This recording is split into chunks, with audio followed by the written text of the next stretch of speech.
E aí, pessoal, tudo bem com vocês? Espero que sim, que esteja tudo bem com vocês, com a família de vocês.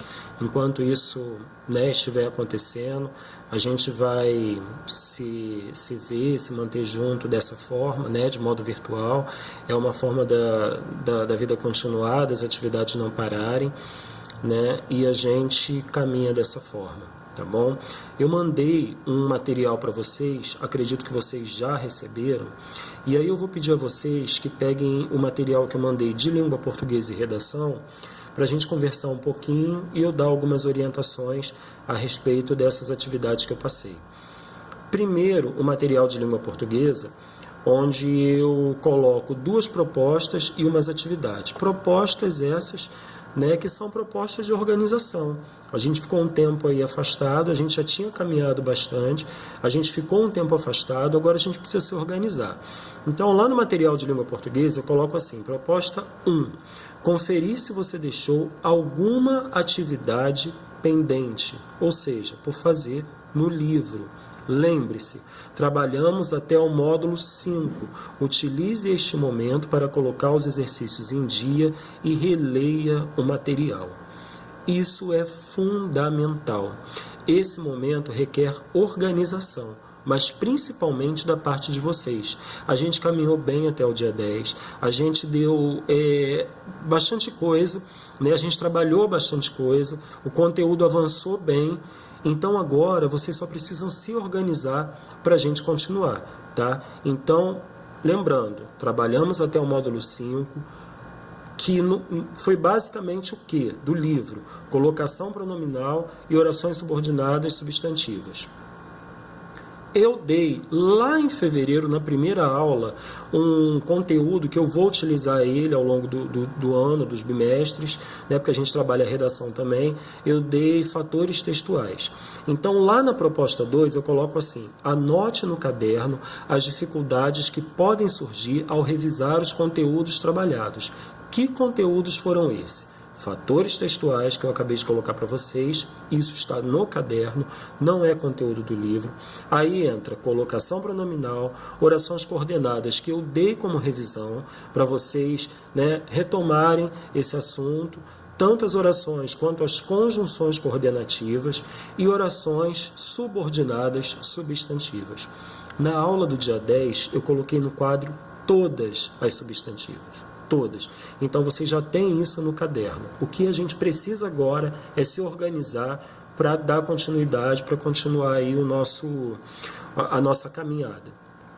E a terceira proposta são os exercícios que eu passei. Eu vou dar uma lida aqui com vocês só para orientar e no nosso próximo encontro a gente vai corrigir esse material. Tá bom? Então vamos lá, pega aí o material, vamos olhar a questão 1. Eu coloquei o seguinte, leia os textos e na sequência responda. O primeiro texto é um poema do Oswald de Andrade, é um poema que cai muito em concurso público, o nome do poema é Pronominais, tem tudo a ver com essa questão aí de colocação pronominal.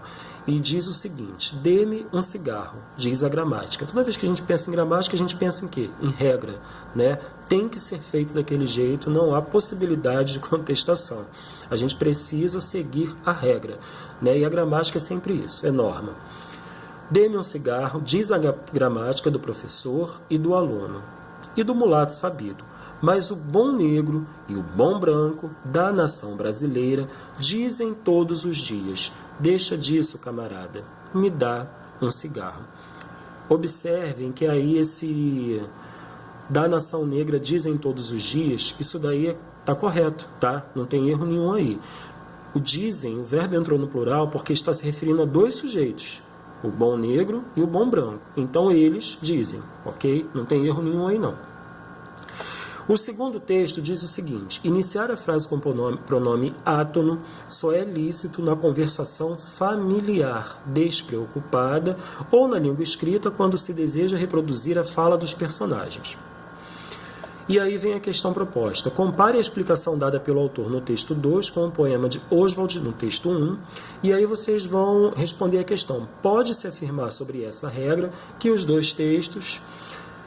Aí vocês vão olhar com calma e ver qual é a resposta que se adequa, tá? A isso que foi proposto aí.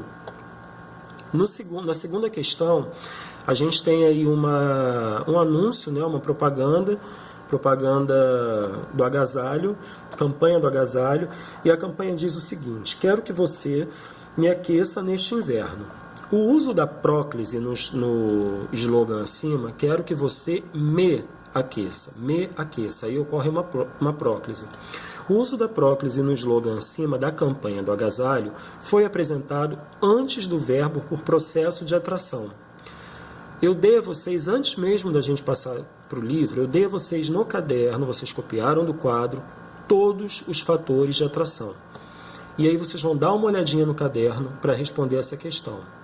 Se devem, os processos de atração que se devem ao uso de e aí vocês vão observar, levando em consideração aquelas anotações que vocês têm no caderno, só para revisar. O número 3 tem um trecho aí de uma música que provavelmente vocês conhecem, a música é cantada pelo Luan Santana, mas a letra é do Sorocaba, também é uma questão de colocação pronominal. Número 4 tem um texto para vocês lerem, do Luiz Fernando Veríssimo, e aí tem uma questão, tem um período, desse texto: nós tínhamos estacionado o carro no quintal da casa dele. Vocês vão analisar se isso daí é um período composto ou simples, e vocês vão dizer se esse período passa por algum desses processos aí de construção de informação.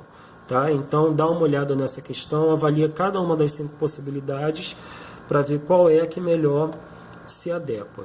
Número 5 fala o seguinte: por definição, oração coordenada que seja desprovida, ou seja, não tem conectivo, é denominada assindética. Novidade nenhuma até aí. Observe os períodos seguintes. Aí tem 3 períodos. Primeiro, não caía um galho na balança, não caía um galho, não balançava uma folha. Segundo período, o filho chegou, a filha saiu, mas a mãe nem notou.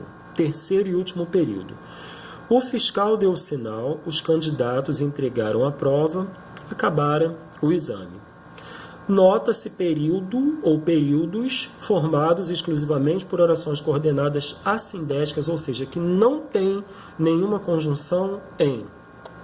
E o número 6 é uma charge, vocês vão dar uma lida nela e analisar o que foi destacado dessa charge, que os camaleões podem mudar de cor. Vocês vão ver aí se é um complemento nominal, se é um objeto direto, se é um sujeito, se é um adjunto adverbial ou um aposto. Agora dá uma olhadinha aí no material que eu mandei para vocês de redação, por gentileza, e eu proponho aí 2 atividades.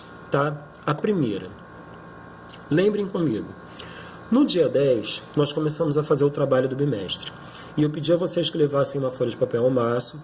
Com muita antecedência, eu pedi a vocês que assistissem ao documentário, e lessem o texto do Mbembe, falando sobre necropolítica. E aí, eu propus a vocês que fizessem uma relação do documentário, a tradução é que raio de saúde, o que raio de alimentação, uma coisa assim. E aí eu pedi a vocês que levassem em consideração o documentário e o texto do Mbembe sobre necropolítica, para escreverem, estabelecerem uma relação entre uma situação e outra. Pedi que isso fosse feito em grupo. Pedi que vocês levassem para casa e me entregassem no dia 17, para a gente finalizar essa etapa. No entanto, dia 13 foi decretado o isolamento social e a quarentena. Não foi possível, o dia 17 não chegou, na verdade ele já passou, mas aquilo que a gente planejou não aconteceu, e aí a gente precisa se readequar, A gente não está no momento de se aglomerar, de se agrupar, de se reunir, então o trabalho não será mais em grupo. Agora vocês vão fazer esse trabalho de forma individual. Ah, professor, mas eu já fiz em grupo, Eu não sei quem, eu tenho os nomes aqui de vocês, eu tenho anotado aqui, são 3 grupos, nós já fizemos, ok. Só que a gente está num momento diferente, a situação mudou e, por causa disso, a gente vai precisar se reorganizar. E qual foi a reorganização que eu pensei, qual é a proposta que eu tenho? Vocês vão fazer esse trabalho individualmente. Ele deixou de ser um trabalho em grupo, cada um vai fazer o seu. Se for necessário revejam o documentário, assistam novamente, releiam o texto sobre necropolítica e estabeleçam uma relação entre o documentário e o texto. Vocês vão me mandar isso digitado pelo e-mail que eu coloquei aí para vocês, tá bom? E mais uma coisa, nesse bimestre, o material do Eleva propõe em redação o estudo de contos. E eu estou mandando para vocês um livro da Conceição Evaristo, que é uma autora que a gente começou a conversar sobre ela lá nas primeiras aulas. Eu pedi a vocês para pesquisarem um poema dela, vocês devem lembrar. E aí ela tem um livro de contos chamado Olhos d'Água. Eu mandei esse livro para vocês, não é um livro grande, mas vocês não vão precisar ler o livro. O que eu quero nesse momento é que vocês leiam um conto desse livro. O nome do conto é Zaita Esqueceu de Guardar os Brinquedos. Começa na página 45, vai até a página 48, são 3 páginas só, é um conto pequeno, e nesse momento vocês só vão ler. Não se desfaçam desse livro, porque nós vamos utilizar ele em outros momentos, certo? E nesse momento vocês vão ler e só vão pensar no seguinte: que relação esse conto tem com o que nós estamos vivendo hoje no mundo? Ok? Só isso. Ler e pensar nisso. Pessoal, fiquem bem. Até o nosso próximo encontro. A gente vai se falando futuramente pelo WhatsApp, né? Essa relação aí de proximidade vai ser estreitada. Em breve a gente vai ter um contato pelo WhatsApp e a gente vai conversando, tá bom? Fiquem bem, lavem as mãos, se cuidem, usem o álcool em gel e mantenham, né, todas as orientações que estão sendo dadas para o bem de vocês e da família de vocês, tá bom? Fiquem com Deus. Até breve.